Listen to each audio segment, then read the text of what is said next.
Hola, muy buenas tardes a todas y todos. En este momento vamos a dar continuidad con las sesiones clínicas digitales con el tema de seguridad en la medicación en relación a la semana temática de dilución y preparación de medicamentos.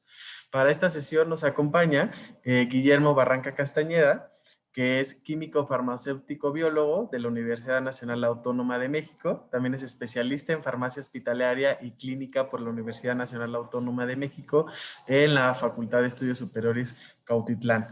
Él actualmente se desempeña como jefe de farmacia de la unidad temporal COVID-19 y además es profesor de la asignatura en la Universidad Nacional Autónoma de México.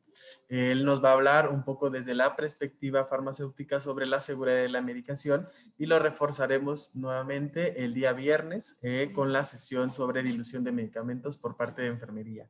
Entonces le pido estén atentos y atentas a todas las actividades que tenemos en relación a esta semana y ahora mismo los dejo con Guillermo. Guillermo, muchas gracias por acompañarnos y por construir la información. Muchas gracias por la invitación a Carlos y a esta Irene y a la dirección de enfermería. Bien, este tópico para mí pues es muy apasionante desde mi perspectiva y también quiero recalcarles que el trabajo de enfermería es sumamente importante, igual sé que su actor principal es el paciente, pero pues también quiero decirles que yo he aprendido mucho de su gremio, ¿no? Entonces, aparte de todo, esperando que todos ustedes se encuentren bien, al igual que su familia. Y pues bueno, vamos a comenzar con lo que nos atañe el día de hoy.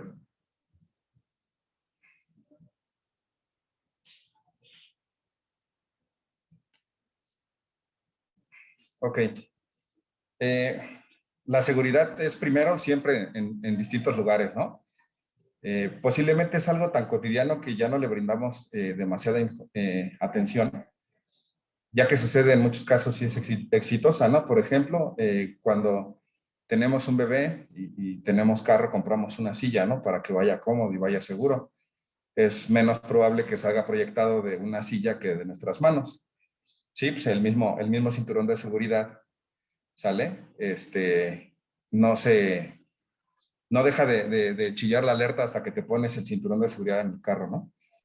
También cuando compramos una bebida caliente, un café, hay que analizar un poco el vaso, también trae una advertencia, ¿no? Que el líquido es caliente y puede causarnos daño, ¿no? Y también, pues, bueno, en muchos lados los obreros tienen protocolos a seguir dentro de las empresas, ¿sí? Para cumplir la seguridad, como usar su casco, botas, overoles.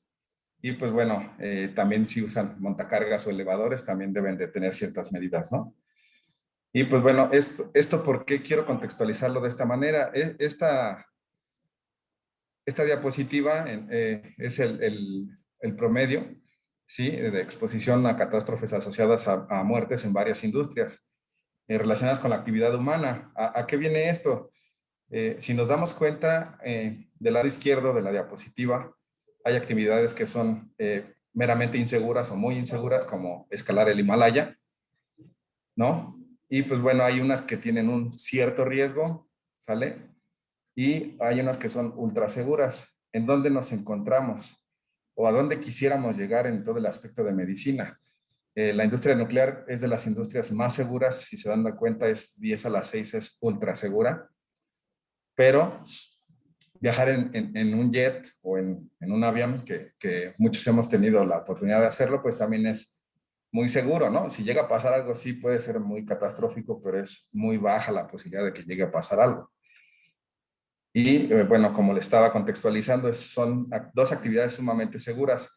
¿Y dónde estamos nosotros en una actividad relacionada al cuidado de la salud? Pues más o menos en una 10 a la 4, entre muy inseguro y con un cierto riesgo, ¿no? ¿Esto a qué viene? Pues bueno, debemos de siempre de crear lazos, ¿no? Lazos, de comunicarnos continuamente. Es muy sabido que un error dentro de nuestro contexto tiene que ver mucho con la comunicación que guardemos entre nosotros, ¿no? Posteriormente, vamos a encontrar que no es un tema nuevo. La Organización Mundial de la Salud tiene su programa de Medication with Harm. Entonces,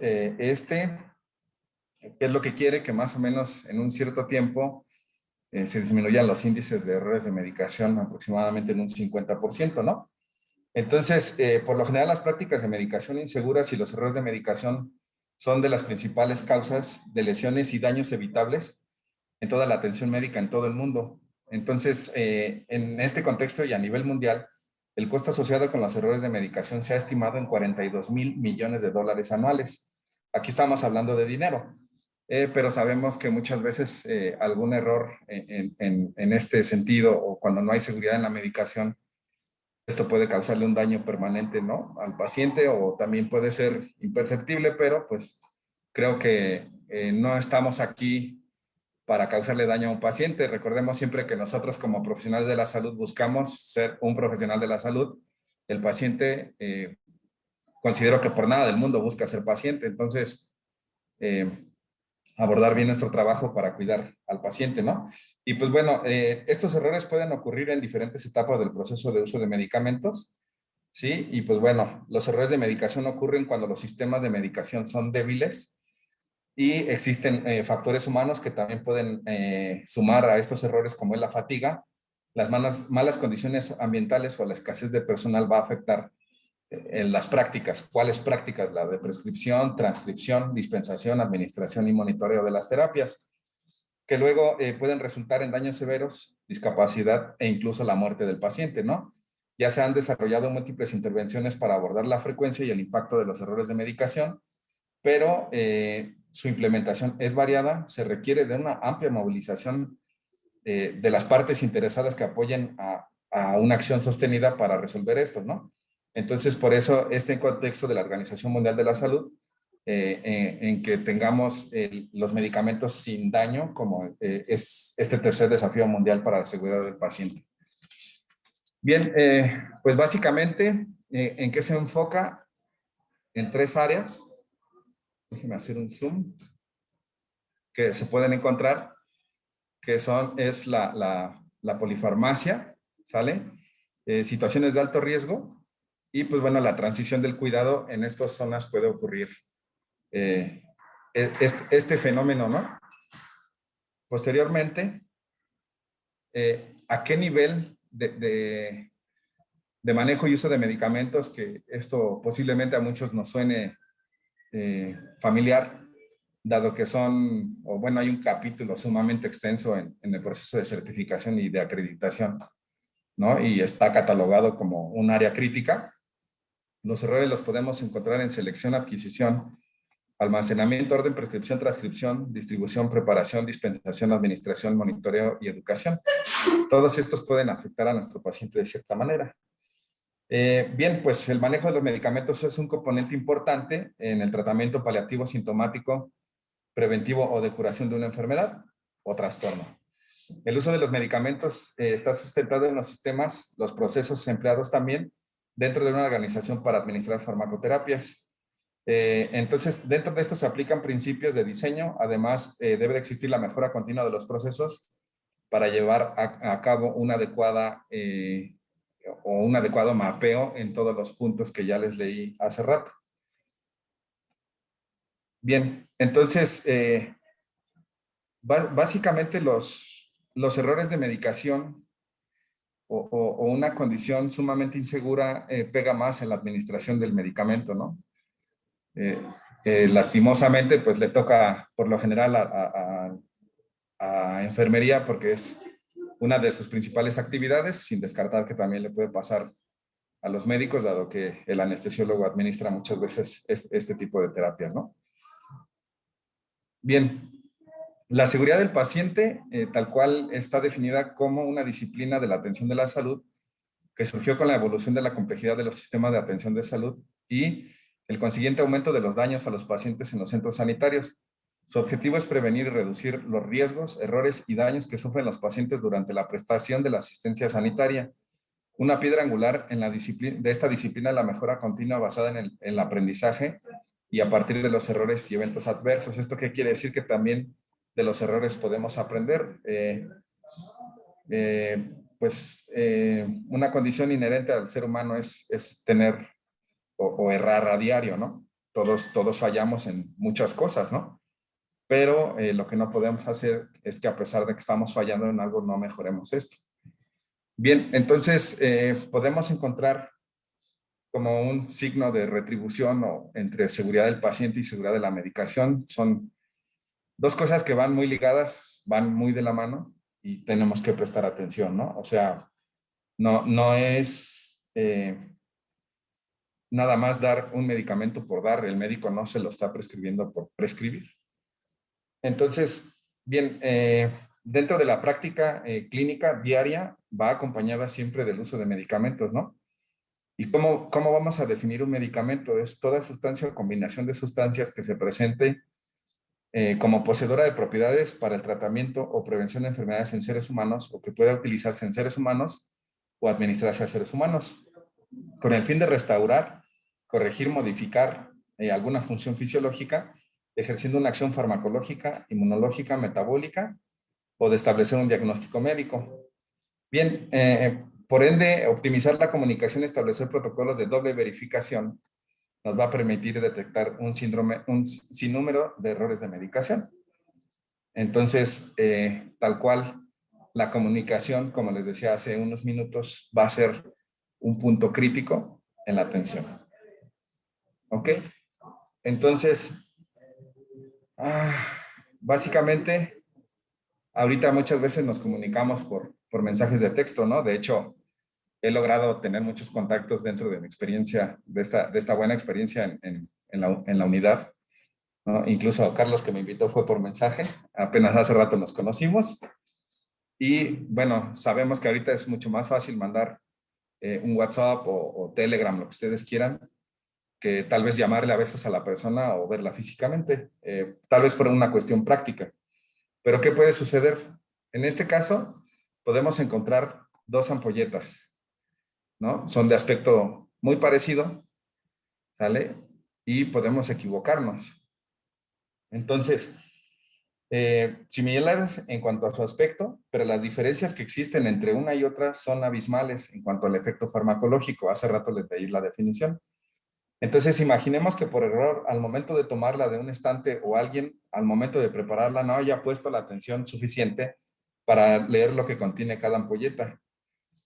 Bien, entonces, ahora ahí tienen los nombres de los dos medicamentos que tenemos. Uno es metoclopramida y otro es furosemida.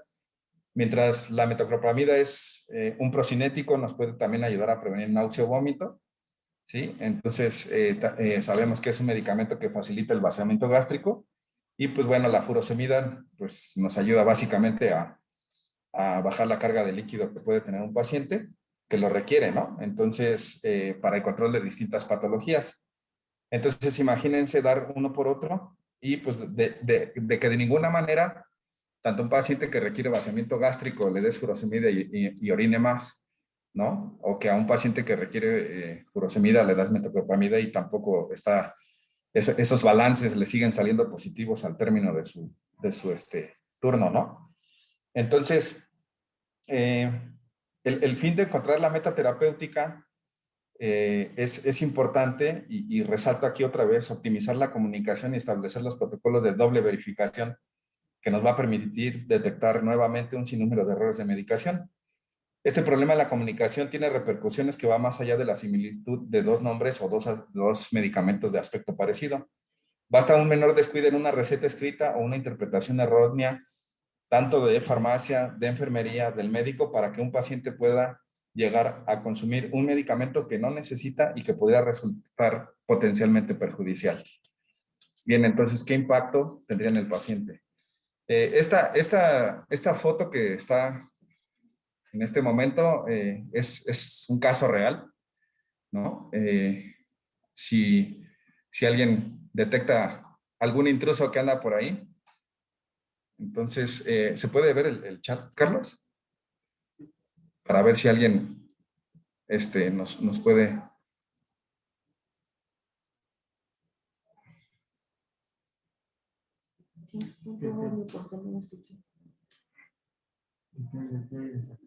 A ver si alguien está viendo la presentación ahorita y puede escribir si ve algo raro en la presente diapositiva.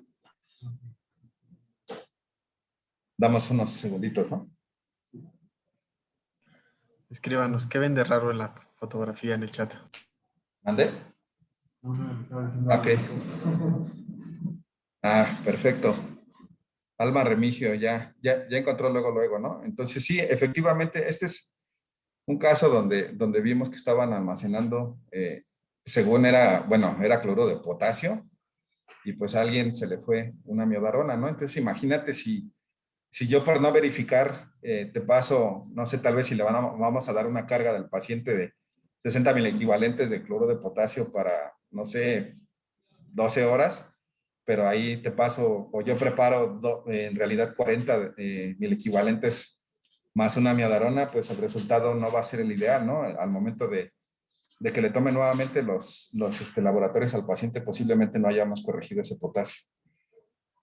Y con la repercusión que pueda tener que le estemos dando amiodarona cuando el paciente no lo requiere. Bien, hay ciertos medicamentos distintivos que pueden, o bueno, que se han detectado muchas causas de errores, entre ellos dos que manejamos dentro de la unidad, que es la insulina.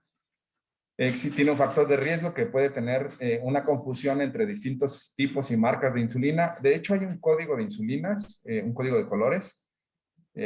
Bueno, por lo general, ¿no? La amarilla es la rápida regular. La confusión en las abreviaturas U de unidades, si el prescriptor no lo hace bien, puede cerrarla y convertirla en un 0. En vez de darle 10 unidades, le podemos dar 100 con su debida repercusión. Confusión con heparina, porque ambos frascos también, bueno, ambos medicamentos se prescriben en unidades y pues muchas veces se almacenan casi siempre juntos, ¿no? Una programación incorrecta en una bomba de infusión. ¿Qué estrategias podemos tomar? Como reducir la variedad de especialidades disponibles, revisar las dispensaciones de insulina, escribir unidades en lugar de la abreviatura U, no almacenar insulina cerca de heparina, así como otros medicamentos que se dosifiquen en unidades y establecer un sistema de doble chequeo o de doble verificación cuando se administra esta insulina. La heparina, pues bueno, igual errores por confusión entre dosis y concentración debido a etiquetados inapropiados, existencia de viales multidosis que puedan ocasionar sobredosificación por error, confusión con insulina al dosificarse igual en unidades, de la misma forma, el mismo error en abreviar U en vez de poner unidades y dar una dosis 10 veces mayor. Igual errores en las diluciones si hay que manejar distintas concentraciones, tanto de 10,000 como de 25,000.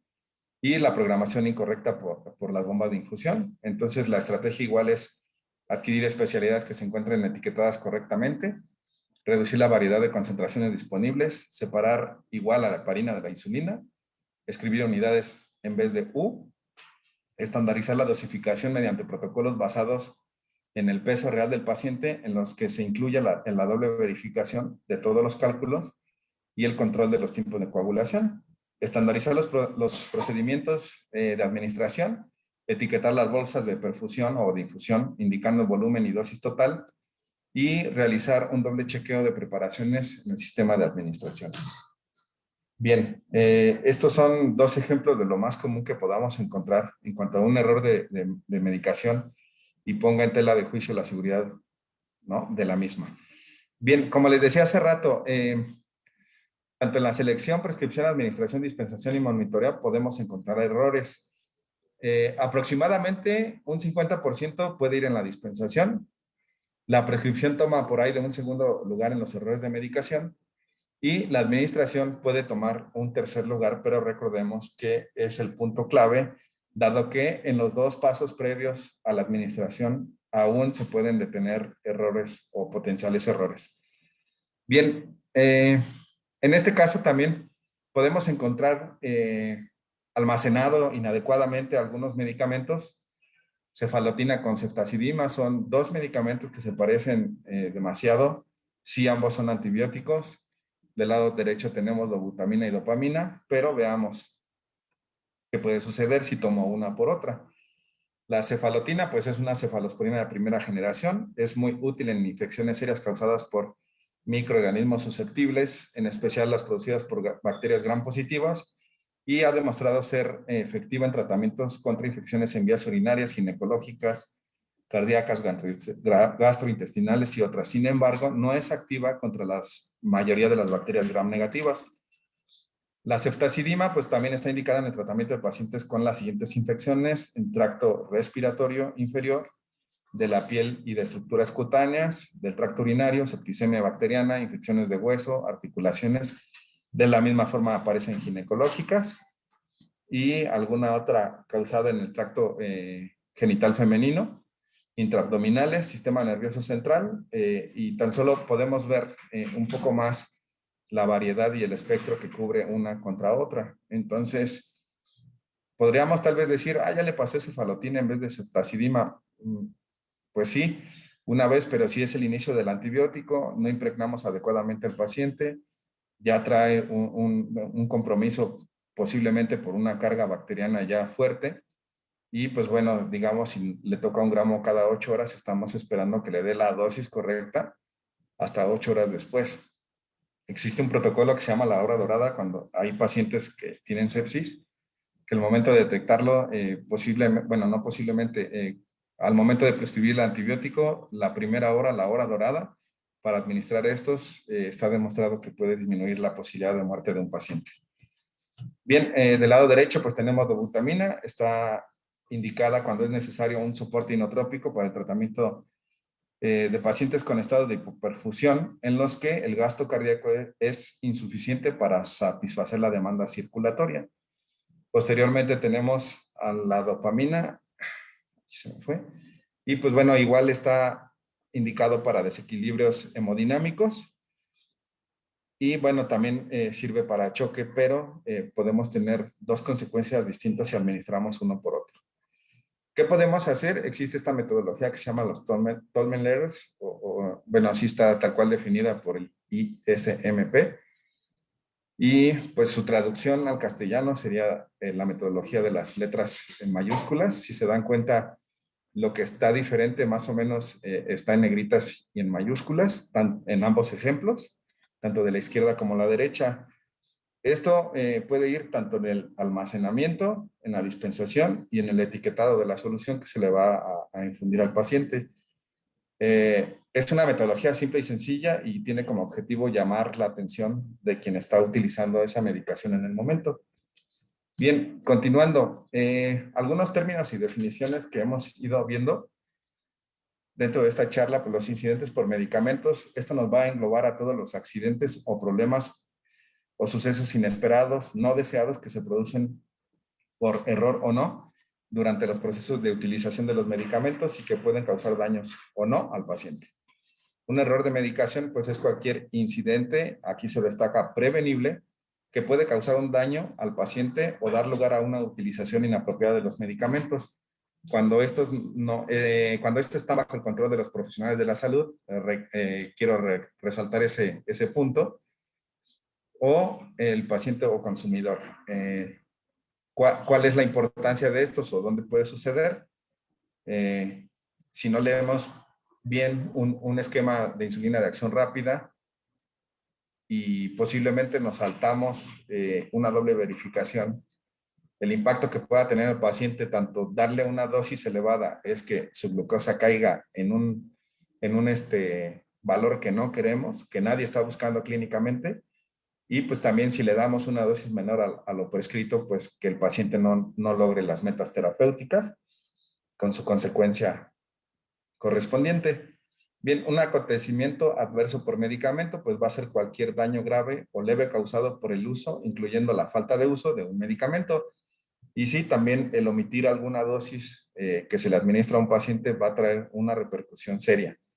Puede ser en algún antihipertensivo, hace rato mencionaba algún antibiótico, también puede causar algún daño en el paciente.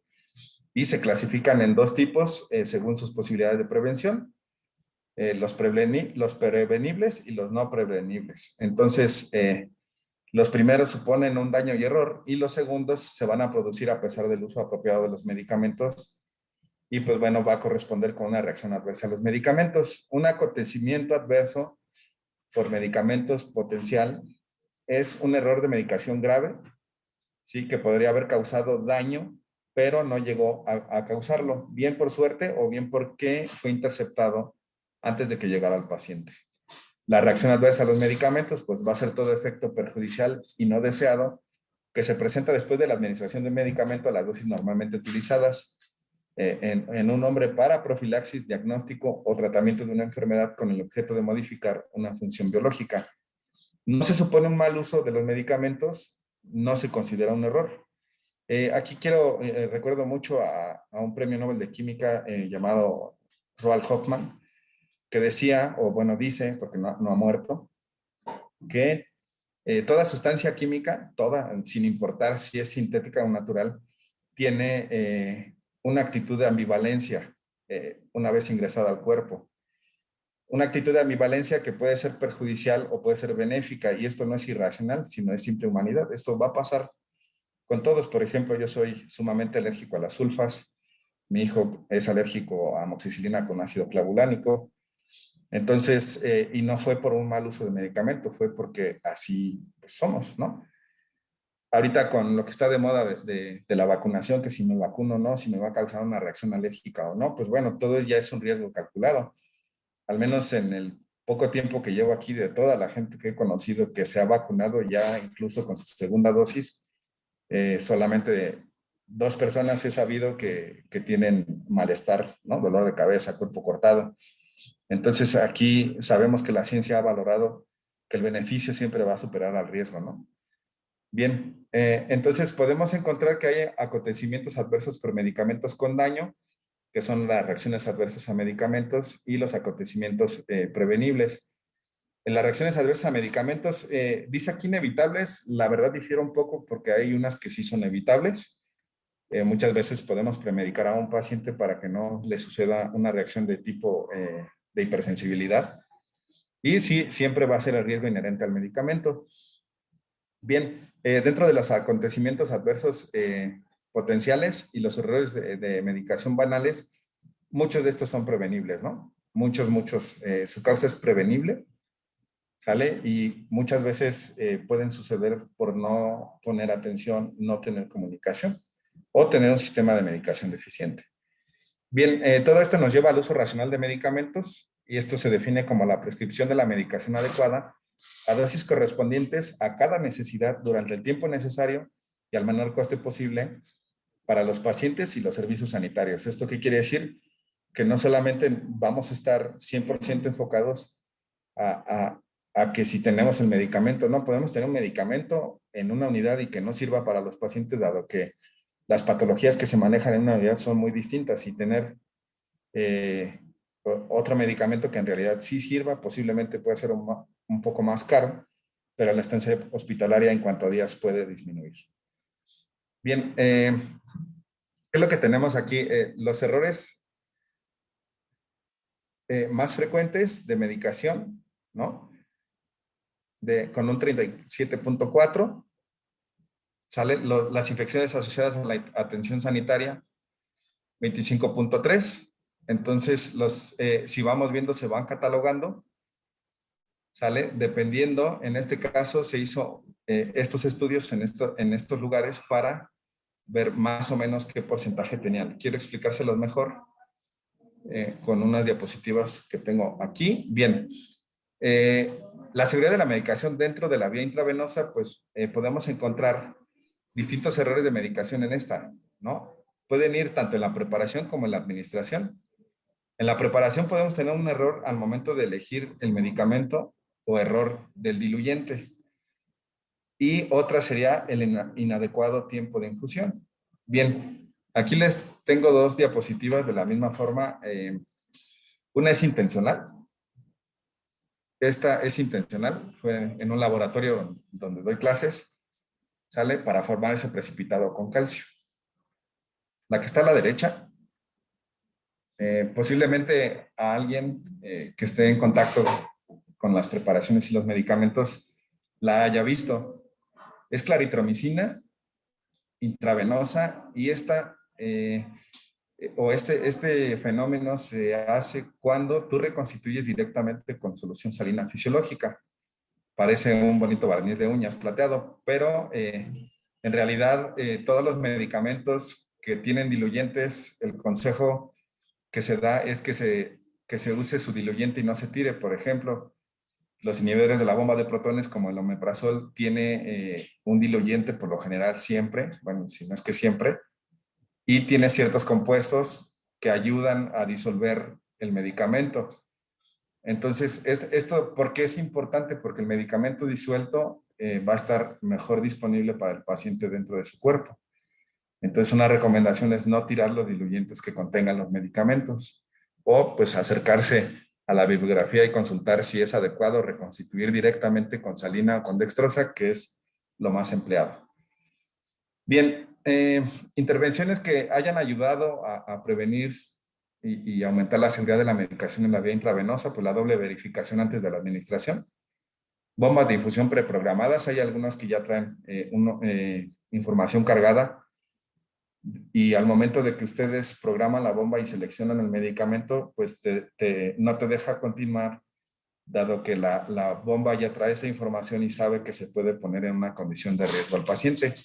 Y pues bueno, también existen medicamentos listos para administrarse. De hecho, en México solamente he visto uno, si no mal recuerdo, que era clindamicina de 900 miligramos, decía clindamicina RTU. RTU significa Ready to Use, que sería listo para administrarse, únicamente se conecta y se le comienza a administrar al paciente. Ya no hay que hacer dilución ni nada porque ya viene de esa manera. Lastimosamente en México no tenemos tantas formas farmacéuticas como en otros países para que abone a la seguridad del paciente. Bien, en este artículo, errores en la preparación y en la administración intravenosa de medicamentos en una unidad de terapia intensiva de un hospital escuela. Hicieron este estudio observacional y pues bueno, quisieron determinar la frecuencia de los errores de medicación que ocurren durante la preparación y la administración de medicamentos por vía intravenosa. El estudio se efectuó en un hospital de 12 camas de terapia intensiva en la ciudad de Teherán y se colectaron datos durante 16 días al azar en diferentes tiempos entre julio y septiembre del 2006. Se realizó una recolección de datos por medio de un experto. Esto fue durante la preparación y la administración. Se seleccionaron los medicamentos con mayores tasas de uso o de frecuencia de uso en la UCI y se compararon los datos contra las listas de verificación que se basan en información de varios libros donde se sustenta bibliográficamente la forma correcta de administración. Bien, los resultados se observaron en un total de 524 preparaciones y administraciones. Se calculó el número de oportunidades de error, el cual fue de 4.040 y el número de errores se identificaron mediante un cociente 380 entre 4.040. Esto da un 9.4%. De este 9.4%, podemos extrapolarlo en otro sentido a que sea un 100%, dividirlo y pues bueno, 33.6% estaba relacionado con la preparación y el 66.4% relacionado a la administración. El error más común fue la velocidad de administración del medicamento con un 43.4%. Por lo general se administra en menor tiempo de lo indicado. Aquí podemos encontrar un ejemplo de ellos que sería el medicamento, bueno, sumamente utilizado en la terapia, que es la vancomicina. Y pues bueno, ¿qué recomendaciones existen? Que debe de tener una concentración final, la cual no debe de ser mayor a 5 miligramos por mililitro. Se recomienda pasar en un tiempo no menor a 1 hora. Por lo general, el tiempo que regularmente se emplea para pasar 1 gramo de vancomicina es en 2 horas. En caso de que lo antes mencionado no suceda, la posibilidad de que el paciente sufra un fenómeno del hombre rojo es elevado y es debido a la velocidad de administración del medicamento. Entonces, también al momento de repartirnos el trabajo, pues tenemos o debemos de tener en cuenta la carga que puede tener cada persona.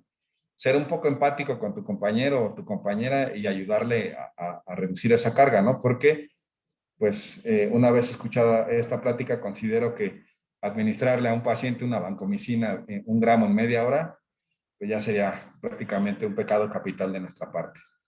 Bien, por decir otro, el levofloxacino, una dosis de 250 a 500 miligramos por vía intravenosa, se debe administrar en un tiempo de 60 minutos. Una dosis de 750 miligramos se recomienda pasar en 90 minutos.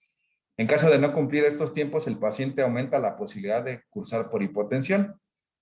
Personalmente a mí en un hospital una vez me hicieron una cirugía y me pasaron 750 miligramos de levofloxacino a chorroclisis y hasta le apretaban a la bolsa.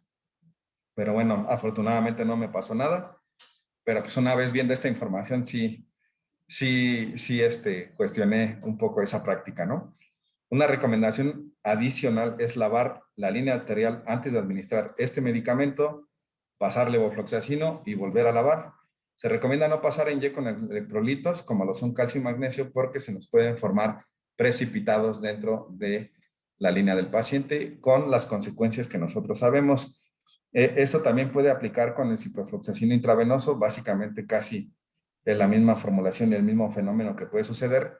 Una vez me tocó ver también a una paciente que tenía una infección en tracto gastrointestinal, le prescribieron ciprofloxacino, igual le tenía reposición con electrolitos. Para no hacer el cuento tan largo, la canalizaron 3 veces porque se les precipitaba y se hacía el complejo del calcio con ciprofloxacino. Entonces, recordemos que ella no pidió ser paciente, ¿no? Y pues bueno, nuestra preparación y nuestra lectura en todo eso va a impactar al final al paciente. Bien, la conclusión del estudio, pues dado que el sistema carece de un sistema de informes bien organizado, los errores no se detectan y en consecuencia no se evitan. Los administradores de un hospital deben tomar la iniciativa de desarrollar el sistema que garantice la administración segura de los medicamentos. Bien, un punto importante dentro de esta misma seguridad son los medicamentos que causan caídas. Los pueden encontrar, o bueno, sí, con el acrónimo FRID, que es del inglés Fall Risk Increasing Drugs. Y pues bueno, las caídas durante la hospitalización son una causa de daño al paciente también y puede ser una causa de ingreso hospitalario. Una estadística en Canadá de más o menos de un 20 a un 30% de los ingresos por caídas son en pacientes con un rango de edad de mayor a 65 años. Los factores de riesgo que se han identificado para que suceda este fenómeno es el uso de medicamentos que estimulan el sistema nervioso central y la polifarmacia. Esto debido al efecto clínico inherente de los medicamentos, los efectos adversos, los efectos aditivos tóxicos y las interacciones farmacológicas. Bien, en teoría, cualquier medicamento que provoque sedación, somnolencia, hipoglucemia, confusión, daño en el vestíbulo, hipotensión ortostática, inestabilidad postural, hipotermia, deshidratación, problemas en la visión, parkinsonismo, disminución de la presión sanguínea o reducción de la frecuencia cardíaca, puede aumentar el riesgo de caídas.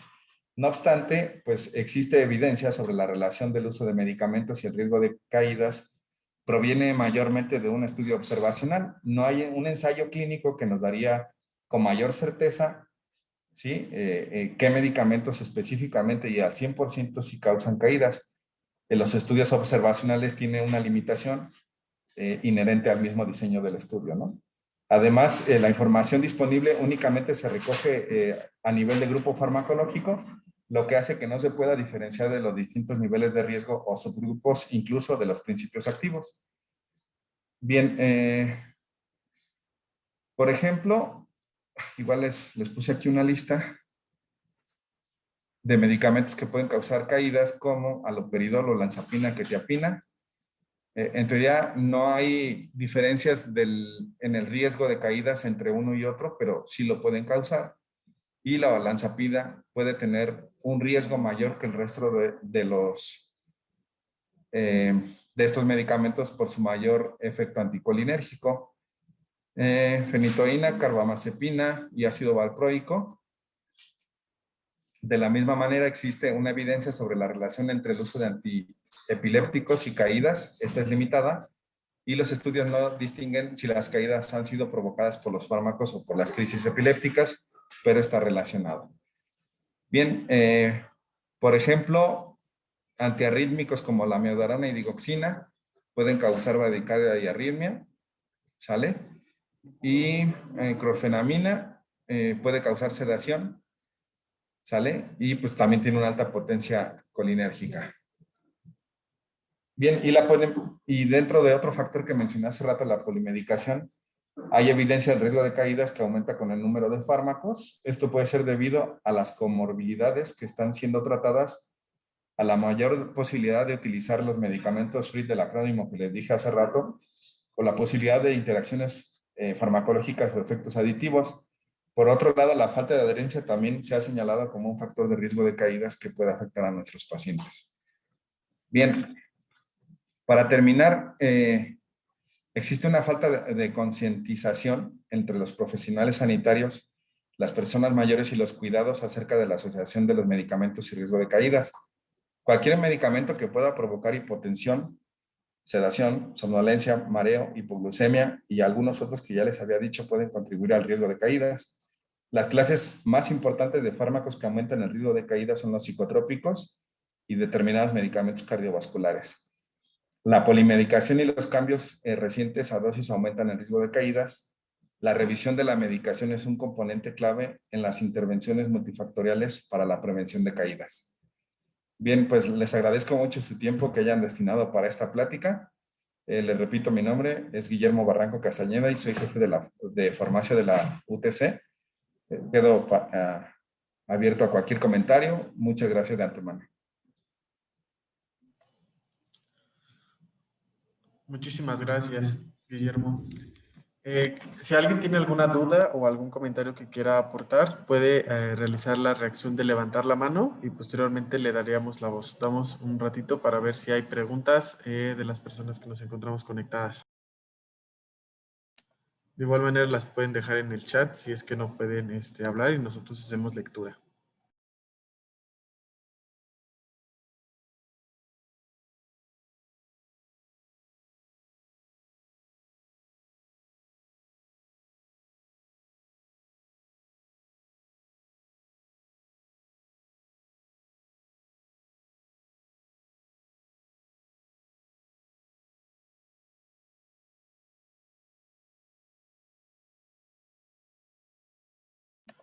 Bueno, si no hay pregunta, le agradecemos mucho al licenciado Guillermo por presentarse aquí con nosotros y a presentar este tema sumamente importante. Ahora es momento de que empecemos a replicar la información. Recuerden que todos de los temas que hemos aprendido en estas sesiones clínicas, gran parte de la responsabilidad es replicarla con mis compañeros, ¿no? Si soy líder clínico o si soy líder de área, siempre realizar como la información en cascada y que todas y todos tengamos la misma información. Yo también les agradezco mucho el haberse conectado y nos estamos viendo en las siguientes sesiones clínicas. Muchas gracias.